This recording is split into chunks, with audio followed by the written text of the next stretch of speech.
And let's finish on narcissism, because we raised that earlier. And you said you've written a book on narcissism. And I said something that I've experienced with people who accuse others of narcissism. Of course, only my experience.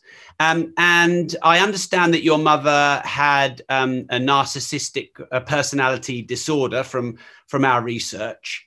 So let's talk about narcissism. How do you deal with it if you've got people in the family with it or people you know with it? What is it? Do some people use it as a weapon, as an accusation? Let's talk. I agree with you. It's a word that nowadays is bandied around really very irresponsibly. And I agree with you that often people who accuse others of something actually suffer from it themselves. I think it's called displacement or projection or some such thing, if you could refresh my memory. But anyway, I wrote the book. When I wrote the book, narcissism was not the hot topic it is now. In fact, there was very literature on narcissism. It's now become, in the last 10 years, as indeed narcissism has become rife because of the entitled society that we live in, because one of the things that creates a narcissist is somebody who's spoiled and where you feel entitled.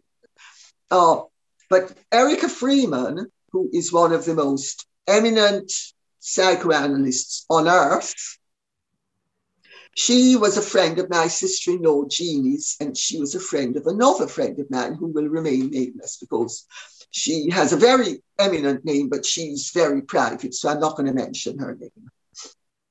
And Erica was having tea with us.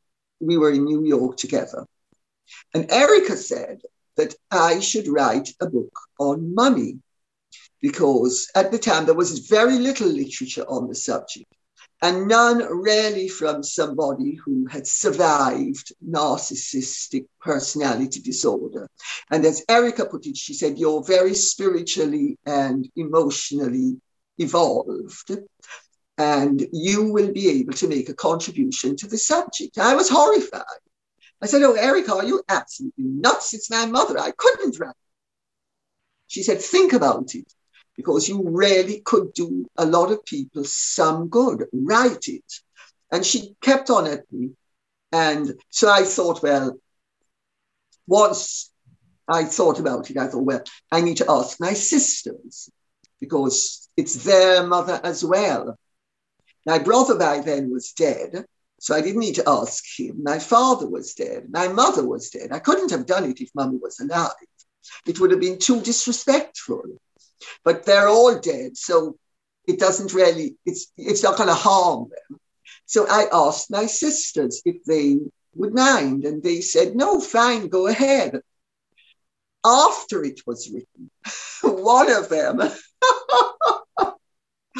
said, but you told the truth. I said, then what did you expect? Of course it's going to tell the truth. She said, but you told the truth. Like, she didn't really expect me to tell the whole truth, but it didn't make sense to write it if you didn't tell the truth. And I really did it because, you know, Erica thought I'd be able to help people, and I did, because I've got so many letters from people over the years about what a revelation it was. And even when I occasionally speak about narcissism on my YouTube channel, because I have a little YouTube channel called I think it's called Lady Colin Campbell, or Chatting with Lady C, or anyway, whatever it's called. And from time to time, narcissism comes up as well. And, you know, people invariably comment on how helpful it is to them, because a lot of people who have experienced narcissism, because there's a great sense of befuddlement when you are caught up with a narcissist, because they have you coming and going. And, you know, but I will make the point that narcissistic personality disorder is not quite the same thing as people bandy around narcissism. A degree of narcissism is healthy. You know, it's called good ego structure. You need to have enough self-respect. You need to have enough confidence. You need to believe that what you are doing is of interest or desirable or whatever. There is a difference between healthy ego structure where people like themselves for valid reasons and people who are massively in love with themselves, who have completely distorted the concept and are very destructive of themselves and everybody else. Because a narcissist goes through life like a shark, just and we're all minnows and sea lions and gorgeous guys and girls on the beach. And they are feeding mechanisms. They go through life devouring. And they are really very cold individuals.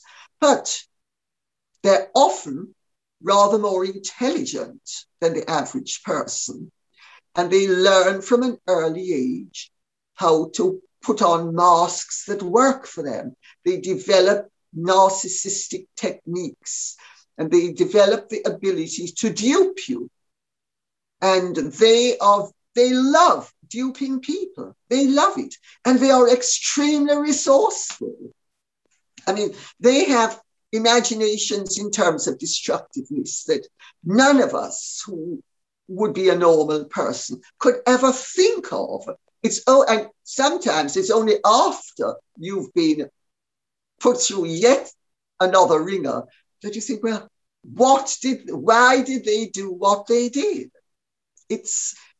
But that's not the same as everyday, somebody who fancies himself or herself a little bit. And you say, they used to say, oh, you fancy yourself something rotten, or as that song by Carly Simon is, Do you remember the song about Warren Beatty? But that's not really it. It's not people who fancy themselves. It's people who really have taken self-love to a sick degree. And they are extremely dangerous and damaging people.